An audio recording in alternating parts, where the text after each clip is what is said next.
Hi there and welcome to the Explaining History podcast. And today I want to talk about the period of American history from 1974 to about 1980, which was a period of growing political disengagement and disenchantment. The period after the Watergate Scandal, following the resignation of Richard Nixon, and also a period of economic turmoil as America struggled with the aftershocks of the oil crisis and also the end of America's monopoly on economic hegemony in the post-war era. Germany and Japan particularly had become net importers into the USA, and the Vietnam War, which ended with the fall of Saigon in 1975, obviously cast a long shadow over the rest of the decade. Now, I have talked about the Watergate Scandal before, so I don't want to go on about it too much. Now, if you do want to listen to it, if you look through the previous podcasts, there's one I've done exclusively on Richard Nixon, which should bring you up to speed on it. Suffice to say that the Watergate scandal itself has a tremendous impact on US politics. It had a huge impact on the Republican Party. Nixon was actually one of the more moderate figures within the Republican Party when it came to domestic policy. He was not one of the far-right libertarian economic figures like Goldwater. He was certainly not as economically far-right as Reagan. He was no liberal. He did not necessarily conform to the left end of the party, but he had a reasonably centrist economic agenda. And with the fall of Nixon, the road was open for more right-wing, anti-statist, free market figures like Ronald Reagan to emerge, who finally becomes the next elected Republican president. Obviously, Gerald Ford moves on from Nixon, but the next elected Republican president in 1980. The prestige of the office of president is dented. The overall suspicion with which Americans held politicians had been a feature not just of the 20th but also of the 19th century. So, perhaps like the United Kingdom, it's a very active part of American political discourse, suspicion of politicians. The office of the president had always been something slightly different, however. People who were suspicious of their congressman or senator would very often give the president, irrespective if they were not Republican or Democratic, and they had a Republican or Democrat president, they would very often give the president the benefit of the doubt. There were as many Republicans who mourned John F. Kennedy and Franklin Roosevelt when they died as Democrats. It was the idea that the president was also commander-in-chief of the armed forces, and therefore was a figure slightly removed, or should be slightly removed, from the wheeling and dealing and the disappointments and compromises of everyday political life.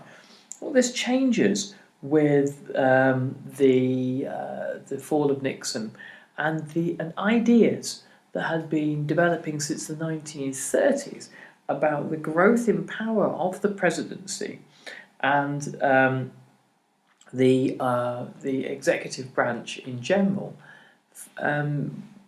became far more prevalent, far more mainstream following the fall of Nixon.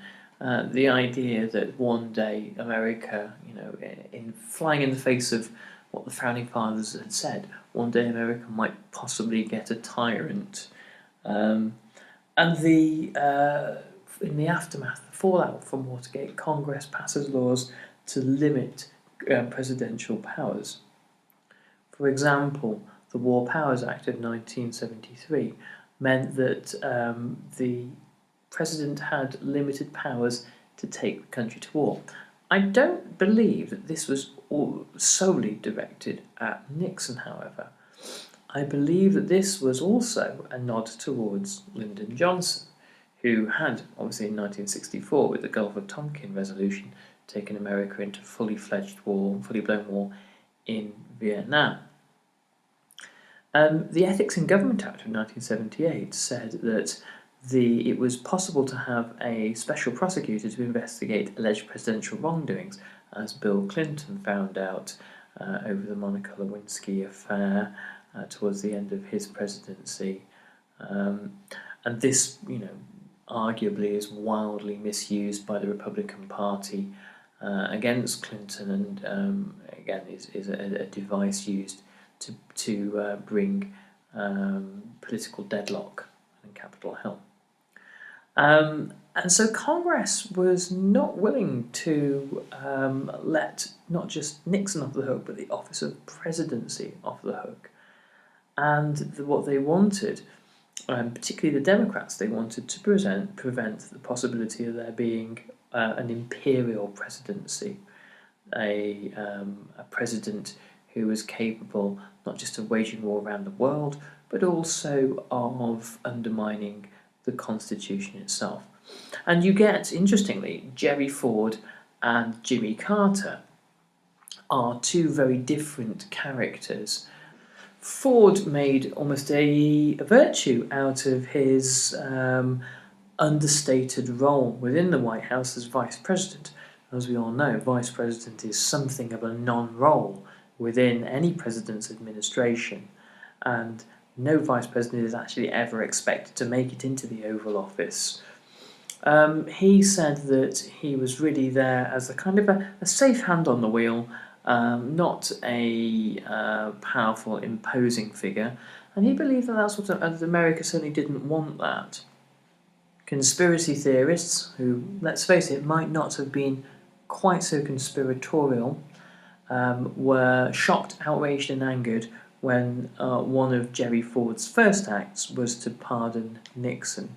And this tainted the Ford administration in the eyes of a great many Americans who were horrified by Nixon's actions, and that Nixon had managed to avoid trial and no further action was taken against him, meant that there were many Americans who ceased believing that the president was bound by the same laws that they were, a fundamental plank of American civic and political life, and the philosophy behind which supposedly the Republic is anchored. Ford wanted to be conciliatory with the Democrats and wanted to have a partnership with them. He offered to testify before Congress about the offer of a pardon to Nixon, but at this point, because of the pardon, there is no trust from the Democrats, and any chance he hoped for of having a non-partisan relationship with the Democrat Party crumbles at that point. The Democrats were obviously hoping that they would have Nixon's scalp, and are really feeling quite cheated that they never get it. The office of the presidency is obviously, as we know, fundamentally undermined, and Ford doesn't really do much to reinforce, to rescue this with the pardon. Ford becomes something of a figure of fun in the press. Not only is he unelected, because he has simply been appointed from the vice presidency to the presidency, also his informality, his informal style, and his ability to generate magnificent gaffes on the television are become the subject of kind of popular amusement, and he's depicted in all sorts of unflattering ways as a kind of a clown and a fool. He is indecisive. He was unable to articulate a clear position on things such as taxation and the economy. And this is a time when America is going through some serious economic pain in the mid 1970s. And he was unable to deal with America's problems in the 1970s, particularly with inflation and the stagnating economy. An interesting statistic about the 1976 presidential election was that Jerry Ford who lost, was viewed by 76% of Americans as not having presidential qualities. However, Jimmy Carter, who won, was viewed by 80% of Americans as not having presidential qualities. So more Americans voted for Jimmy Carter, and at the same time, more Americans did not believe that he had what it took to be a president. So in many ways, what we can learn from this is that there was a large number of Americans that wanted a man in office that didn't have presidential qualities, partly because what were perceived as presidential qualities had become so tainted by the actions of Richard Nixon. Jimmy Carter was almost the antithesis of Nixon. He was a Washington outsider. He was not tainted by the the goings on of the Watergate Scandal. Obviously, he's a Democrat, and Nixon was a Republican. But also, more fundamentally than that, he wasn't seen as being kind of an elite figure, and was sort of free of an overall sense that both parties were as bad as each other when it came to propriety and transparency. Carter may have been the antithesis of Richard Nixon, but he was also the antithesis of Lyndon B. Johnson, because he was terrible at mastering the legislative process. He could not control either of the houses. He, in particular, the Democrat Congress was something that slipped through his grasp. The ability of Lyndon Johnson to get through the 1965 Voting Rights Act, for example, shows you that despite what you may think of him, he was a supreme political operator and could twist arms, flatter and bully, and get things done. Jimmy Carter is none of these things. A very high-minded, idealistic, and ultimately honourable guy who went on television during his presidency to tell Americans that they could not continue consuming the world's resources at a rate in which they were doing so, and also that America had become too materialistic and too selfish and too greedy. And these are not the kinds of things that voters like to hear.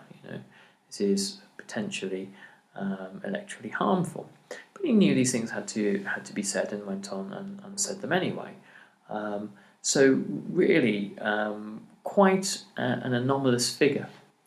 The shock defeat in Vietnam, which begins in 1973 with Nixon signing the Paris Accords, and then 2 years later the final fall of Saigon, which was the last humiliation in a way, as Huey helicopters lifted desperate evacuees from the roof of the US Embassy. This was followed by an potentially even greater humiliation in 1979. In 1978, the Shah of Iran, one of America's clients in the Middle East, was overthrown by an Islamic revolution, and the Ayatollah Khomeini was installed in his stead, and Iran becomes an Islamic republic. In 1979, the US Embassy in Tehran is stormed, and 60 American hostages are seized because Jimmy Carter had allowed the Shah of Iran to receive cancer treatment in America. They wanted the Shah of Iran returned to face trial and no doubt execution. And the disaster increases for America when the failure to release the hostages to negotiate their release is compounded by a special forces raid which crashes in the desert. I have it on reliable authority from a former US serviceman that the disaster happened when 2 US transport planes in the desert were waiting for helicopters to land, and one of the ground crew directing batons, the luminous batons, pointed in the wrong direction, and aircrafts collided and kaboom. That might be an apocryphal tale, so don't put it in your essays. But anyway, the loss of life in the Iranian desert of American servicemen was a propaganda gift to the new Islamic Republic, and the bodies of dead, burned US servicemen being dragged through the streets of Tehran shocked and horrified Americans as they were broadcast around the world. The administration was utterly humiliated. The Carter eventually managed to free the hostages, but they only were freed following the election of Ronald Reagan, who obviously takes credit for the freeing of them. So this international calamity, which caused Americans to believe yet further that America's status in the world had been eroded, handed this genial Hollywood actor, Ronald Reagan, a spectacular gift in the election campaign. The earnest and very religious and very moralistic Carter couldn't compete with Ronald Reagan, who was described as the great communicator. And in the election of 1980, a huge number of American voters simply stay home, 47%. In comparative terms, this is a huge decline in democratic engagement. And the Democrats start to lose part of their core support, the working class, who begin to look upon Jimmy Carter as the kind of high-minded liberal sort of middle-class hero that they hate, and somebody who is so self-righteous that they are weak and indecisive. There were, in 1979, the percentage of Americans that thought that the American government would do what is right for most of the time had declined to 29%. Now, 10 years earlier, it was 56%. The percentage of Americans who believed that government officials were clever and smart and knew what to do, again, had declined from 69% in 1969 to 29% in 1979. So the 1970s had seen this huge decline in trust, and it wasn't just about Nixon, it was about Ford and Carter as well.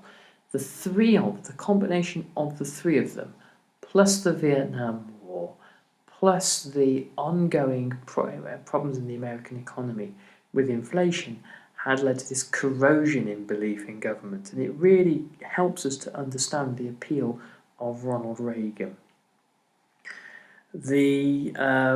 It also helps us to understand where a lot of these political energies go. The retreat from direct engagement with mainstream two-party political discourse sees a lot of these energies go into new areas of political organisation, like the environmental movement, and obviously the revival in fundamentalist Christianity across America, and a very militant, politicised Christianity at that.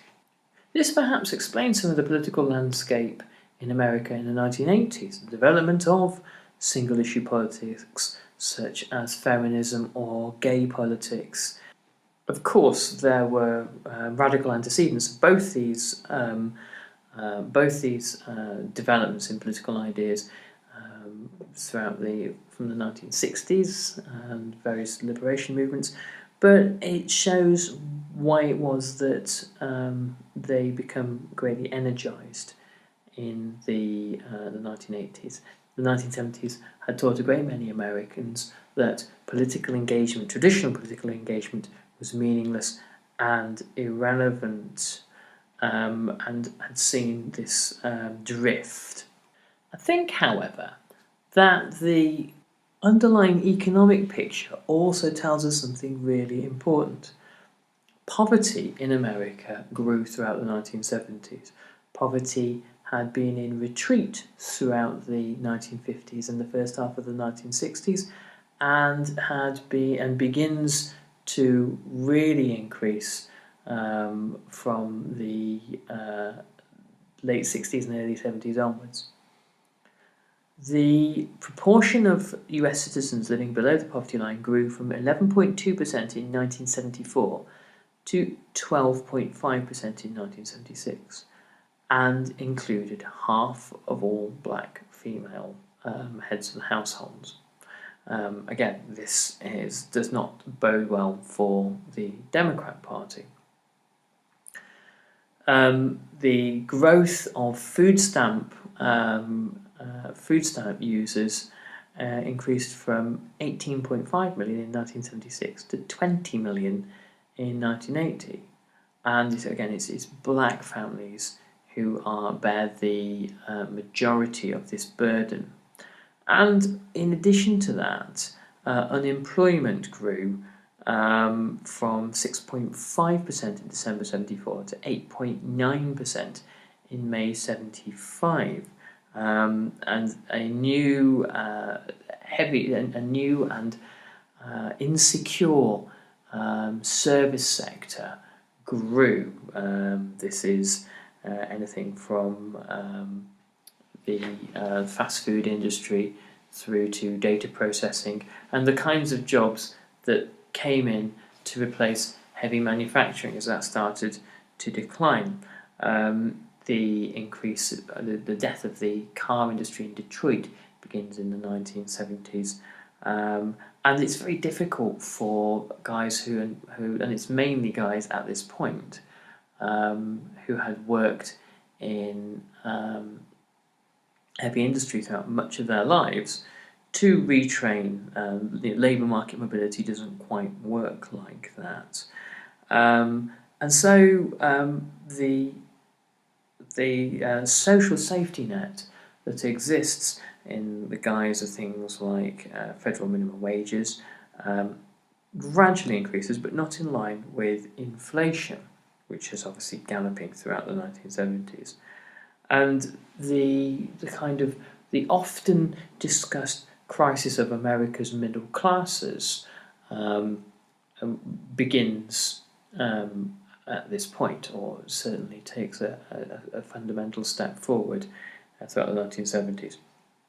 So there was a feeling, really, that it didn't matter which party was in power, that whatever occurred, nothing could be done to address the gradual decline in America's foreign policy fortunes, America's economic fortunes, and the decline in trust of America's executive.